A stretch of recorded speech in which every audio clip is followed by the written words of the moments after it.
Hello everyone, welcome back to my channel and a very Merry Christmas to each and every one of you.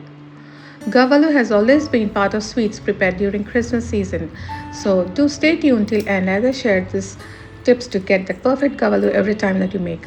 Could you hear that crisp snip that's so light and crunchy? So let's get started with a delay. Into a large mixing bowl, I'm taking 2 cups of Maida or refined flour, and to this adding half a teaspoon of baking soda and mix uniformly. Baking soda contributes to the lightness that we need. And now I'm going to add half a cup of melted butter. I'm using Amul butter that is salted, so I'm skipping adding salt. You can substitute butter for desi ghee or hot oil. Adding hot butter or oil adds to the crispiness that makes the gavvalu a very crispy and crunchy sweet. Now let's combine to get a homogeneous mixture. So let's mix by applying gentle pressure here. And the flour should hold shape like this. If not, then add a little more hot oil or butter and mix. That's when you get a light and crunchy gavvalu.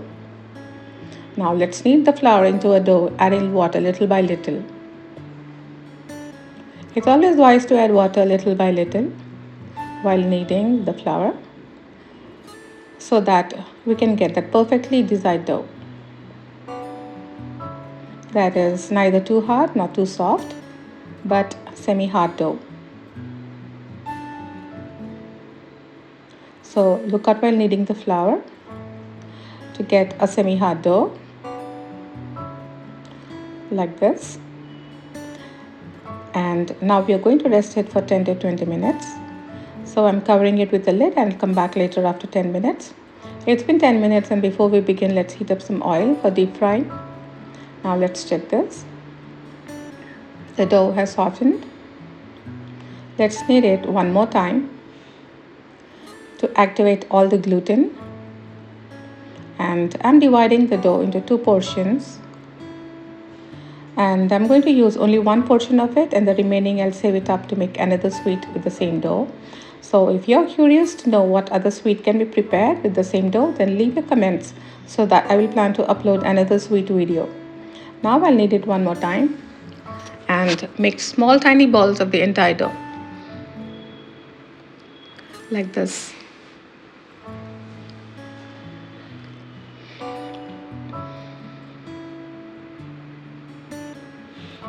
So form balls like this, and the next thing we do is to give them shape. So I'm using a brand new wooden comb here.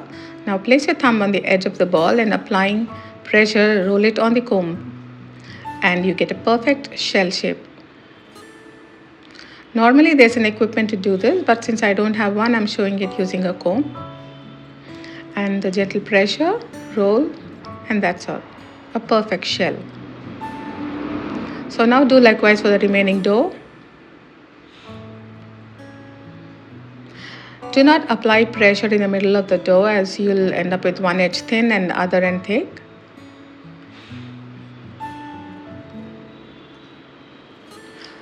And the gavvalu will end up with uneven frying.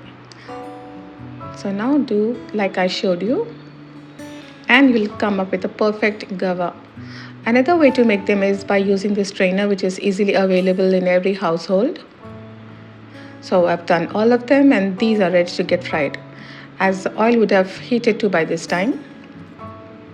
So now let's fry them all on medium heat only by adding them in batches so that they fry evenly and freely. Now adding the first batch to the hot oil. Do not fry in high flame, as the outer layer will get fried but the interior will not get properly fried. Keep the flame on medium heat only. So even if it's a bit time consuming, like 50 minutes or so to fry perfectly, do it. Fry them until they turn a beautiful golden color. They have developed a beautiful golden hue. So let's remove them and keep them aside.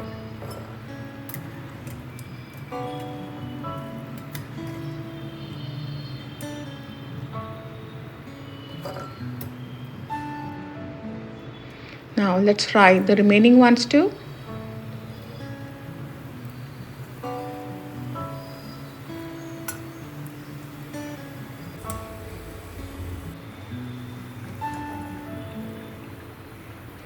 And let's remove them. They have turned a beautiful golden color, and now they are done, let's keep them all aside.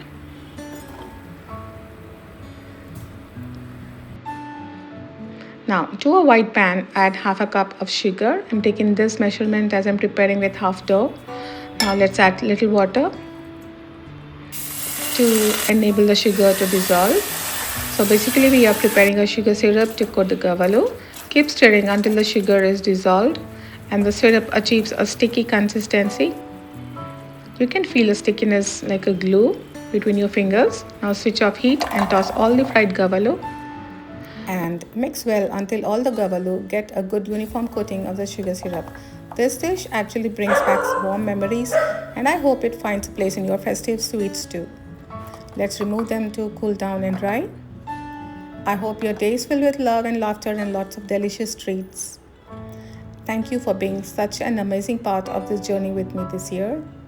And if you have enjoyed this video, don't forget to like, subscribe and hit that bell, and a very Merry Christmas once again, and thanks for watching.